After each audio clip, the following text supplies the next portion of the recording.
Have you ever looked in the mirror and felt like a stranger was looking back?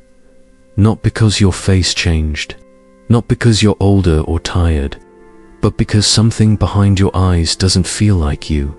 You smile, you do what's expected, you show up. But deep down, you feel like you've left yourself behind. You can't explain it, but you feel disconnected, like you're living someone else's life, or playing a role you didn't audition for. And the scariest part, it's been happening for so long, you forgot what real even feels like. From the moment we're born, the world starts telling us who we should be. Be good, be smart, be polite, don't cry, don't be too loud, don't be too sensitive. So you learn. You become what's praised. You bury what's punished. You adapt, you perform, you survive. But the cost of survival is often your sense of self. You become acceptable, but not authentic. Think about it. How many things you do are because you truly want to? And how many are just habits you never questioned? How many of your beliefs are actually yours? And how many were handed to you before? You could say no. Most people never stop to ask, who am I beneath all of this? Because we're too busy trying to be enough for everyone else. But one day, you pause and you realize you don't recognize the person in the mirror anymore. Freud believed this wasn't an accident.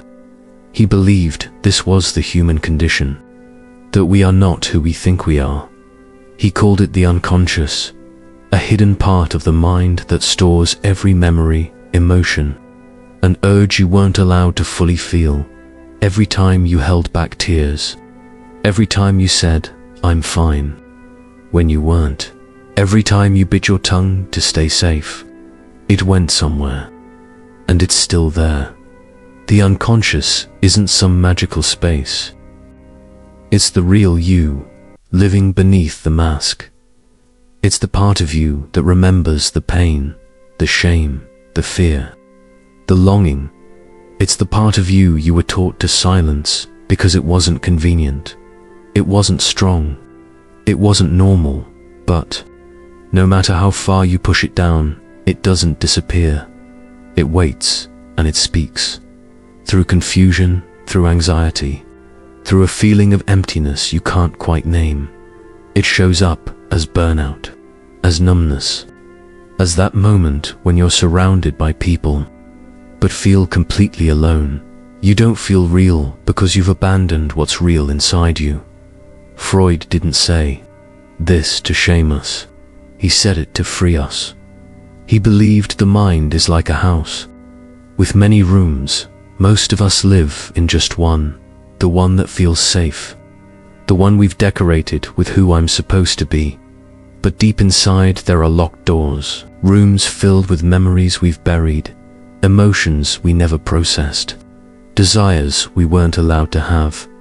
And the key to knowing who you really are is in those rooms. So if you feel lost, if you feel like a stranger to yourself, you're not broken. You're just disconnected from the parts of you that matter most. The parts that were never given permission to exist. The parts you buried so you could belong. You don't need to fix yourself. You need to find yourself. And that's not done with affirmations or pretending to be happy. It's done by being honest, by getting quiet, by asking questions that hurt to ask. Questions: what did I give up to be loved? What am I still afraid to feel? What part of me have I locked away? This is the start of something, not easy, not comfortable, but real. This is where your journey begins, not with a new version of you, but with the one who's been waiting to come back. Freud called it making the unconscious conscious, because until you do, you will be ruled by it, and you will call it your life. There was a time when you were wild, free, unfiltered. You felt something, and you expressed it. No shame, no mask. But the world had rules. Don't be so loud. Don't cry over nothing. That's not how we behave. So you learned. You trimmed pieces of yourself just to fit in the frame. Bit by bit, you became someone others would approve of. Not because you're fake, but because you're human. Because survival meant belonging, and belonging meant becoming what others needed. Freud called this identity the ego. Not arrogance, but adaptation. A kind of psychological armor. A version of you that feels safe. The ego smiles even when the heart is heavy. It agrees even when it disagrees. It stays silent even when it's screaming inside. And it's so good at protecting you, you start to believe it is you. But here's the trap. The ego isn't who you are. It's who you became to survive. You perform, you achieve, you keep it all together. But inside, you're managing, not living. You're managing shame by overachieving. You're managing fear by controlling everything. You're managing grief by pretending it never touched you. Freud believed that the ego doesn't just filter your behavior, edits your truth. Somewhere along the way, you stopped asking what you need. You started asking, what will keep the peace? What will make them like me? What will make me feel safe? That's not selfish, that's survival. But it's also the beginning of forgetting who you are. Most people never question the mask. They build a life around it. But every now and then, the real self knocks. It shows up in moments of stillness. In those late nights where everything feels quiet and hollow. In the mornings where you can't get out of bed and don't know why. You tell yourself you're lazy or broken. But maybe you're just tired of performing. Sometimes your body remembers what your mind tries to forget. You laugh too hard at the wrong time. You snap at someone you love. You cancel plans and say, I just need rest. But it's not your body that's tired. It's your soul. And it's asking, when do I get to be real again? Freud believed that what we repress never vanishes. It waits in the shadows, in the unspoken, in the uncried tears. The ego tries to keep things neat. But your truth, it's messy, it's raw, it's real. And until you face it, you'll keep running from yourself. Here's the conflict. You've built a version of yourself that can succeed in the world, but can't breathe in private. The mask is strong, but the soul underneath it's suffocating. And sometimes the only thing louder than pretending is the silence when you stop. But what if the ego isn't the enemy? What if it's just scared? It was built to protect you, and it did. It got you through pain, through rejection, through loneliness. But now it's time to grow beyond it, not destroy it, but integrate it. To let it step aside, so the real you can finally step in. The world told you to be strong, to be successful, to be liked.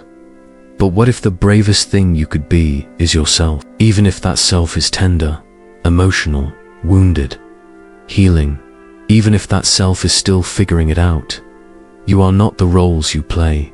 You are not the voice in your head telling you to be better.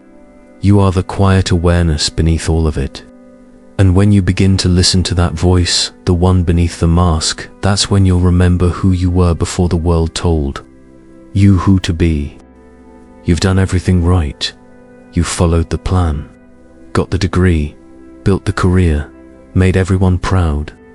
But now, you wake up and feel nothing. Not sadness, not peace, just a fog. And you don't know why. You show up, you smile, you laugh, you play your part, but deep down, you're disappearing. You feel like a ghost inside your own body, watching your life happen from somewhere far away, and no one sees it, because you've gotten really good at hiding it.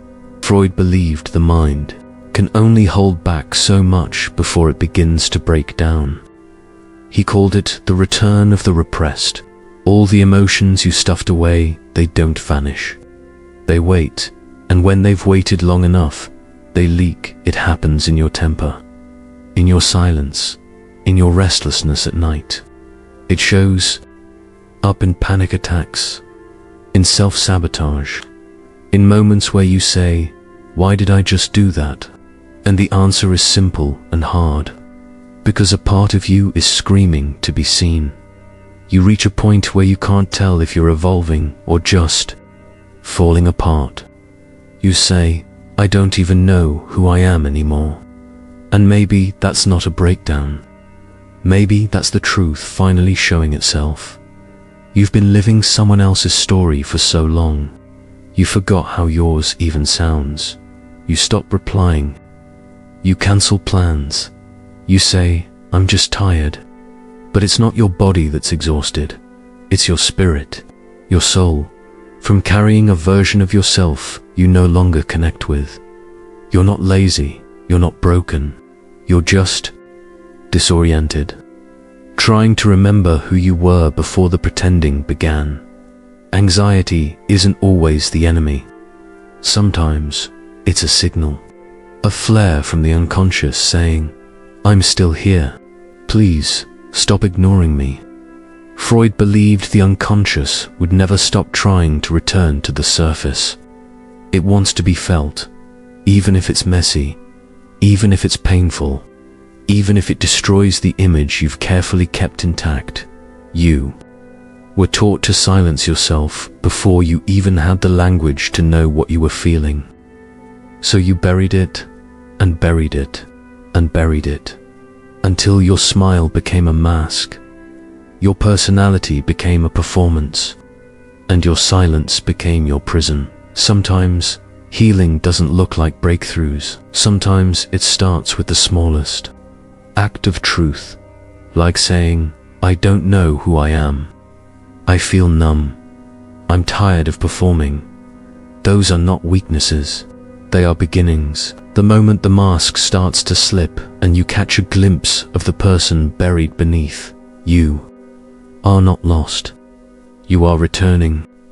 Every breakdown, every emotional spiral, every moment where you feel like a stranger to yourself is the unconscious trying to say, "Let me in. Let me be part of your life again." Not to ruin it, but to make it real. You don't need to have the answers yet. You just need to be honest about the questions. The pain isn't a sign that you're failing. It's a sign that you're feeling, that something inside you is still alive and wants to come back. This is not the end. This is your return. There is a moment when you realize no one is coming to save you. Not because people don't care, but because the person you've been waiting for is already inside you. Just buried, just quiet, just waiting. This is the moment when your healing begins. Not by doing more, but by doing less. Less pretending, less performing, less abandoning yourself to please the world. There is a part of you that has been waiting for years to be seen, to be felt, to be loved without needing to earn it. Not the strong version, not the smart version, not the version that gets applause, the real one, the quiet one, the wounded one, the one you left behind so you could survive. Freud believed healing begins the moment we stop hiding from ourselves. You don't need to become someone new. You need to return to who you were before you learned you had to change. This isn't about self-improvement. It's about self-return. The kind that happens when you sit in silence and just listen, not to the world, but to the ache inside you. The one that says, "I miss me." Freud believed that the unconscious isn't your enemy. It's your truth. And if you dare to listen to it, you'll begin to uncover the map back to yourself. You'll start to see why you've been exhausted, why you've been angry, why you've been lonely even when you're surrounded. Because those weren't flaws, they were signals. Your deeper self calling you home. Healing doesn't always look heroic. Sometimes it looks like this. Crying in private, finally speaking, the thing you've never said aloud, letting yourself be loved even when you don't feel ready. It's not glamorous, but it's real. And real is what saves us. You've spent years becoming who you were supposed to be. But now what if you let yourself be who you really are? Not the perfect version, not the healed version, not the filtered version, just you, messy, honest, in process. That's where love begins. That's where healing becomes possible. That's when the mirror stops lying. Freud didn't promise comfort. He promised truth. He believed that the most important relationship in your life is the one you have with yourself. And that relationship doesn't begin with fixing. It begins with facing, with looking inward, without judgment, without shame, without running, because you are not too much. You are not too late. You are not broken beyond repair. You are just waiting to be reclaimed. So tonight, don't numb, don't scroll, just sit, breathe, and ask, what part of me have I abandoned? What am I still afraid to feel? What would happen if I stopped running? Don't answer too quickly. Don't try to fix it. Just stay with it. Let the silence speak. Let yourself be known by you. This is not the end. This is the invitation. To stop performing, to stop pretending, to stop living in pieces, and start living whole. You don't have to get it all right. You just have to be honest. That's how the unconscious becomes conscious. That's how you become you. This was episode 1 of Legacy of Great Minds. Through Freud, we began the descent into the mind, into memory, into the parts of us we rarely visit. But the journey is just beginning. Next time, why you secretly hate your father and Freud's theory behind that pain. Till then, be gentle with yourself. The real you is not lost, just waiting to be seen.